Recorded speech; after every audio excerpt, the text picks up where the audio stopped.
Hey guys, Don Perlum. So I want to talk with you a little bit about the user experience of your website and what are some of the things contributing to a negative user experience over the next 3 videos, and why are people leaving your website, or why is Google not giving your website the love that you think it deserves? Well, there could be a couple of things going on, and today I want to talk about how the internet, how your computer is reading the internet, and what are some of the problems on a website that are causing it to load slow.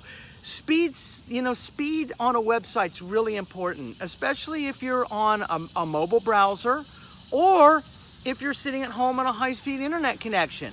So here's how this kind of works. When you put in the website address in your browser, what happens is that your computer sends out over the internet, it goes looking for the server. Now the web address is attached to a server and it's telling it go here, and it goes there and it pulls the files and it takes them and it brings them back into your computer. So, a lot of times this happens in a fraction of a second.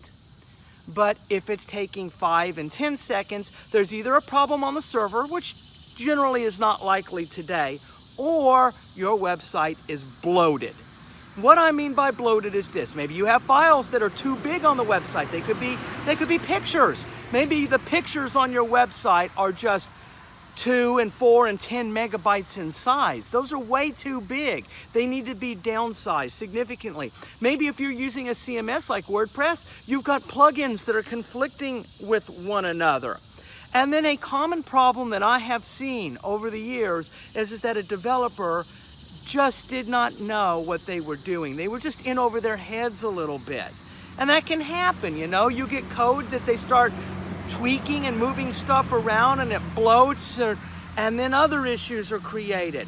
Maybe you didn't have a developer who knew you needed to go in and parse Java.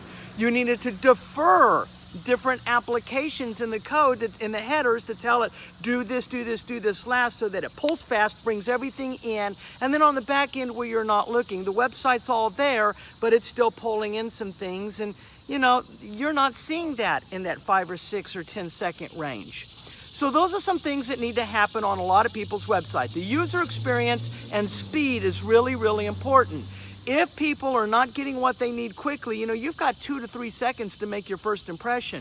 In that 2 to 3 seconds, if you don't do it and you don't do it right, they're going to go right back where they came from. They're going to start all over again, and they're going to find what they want. But guess who they're not going to give any attention to? You. And you're the one who wants to earn that business. It's the same thing if you have a storefront, or if you're a service industry-based business or a manufacturer. If you don't deliver, they're going to leave. That's exactly what's happening on a lot of our websites. They're so bloated, for whatever reason, they're leaving. You got some questions about this? Message me. Let me know a little bit about what some of your problems are, and our team would even love the opportunity to see if we can go in and fix some of the problems that you're experiencing on your website.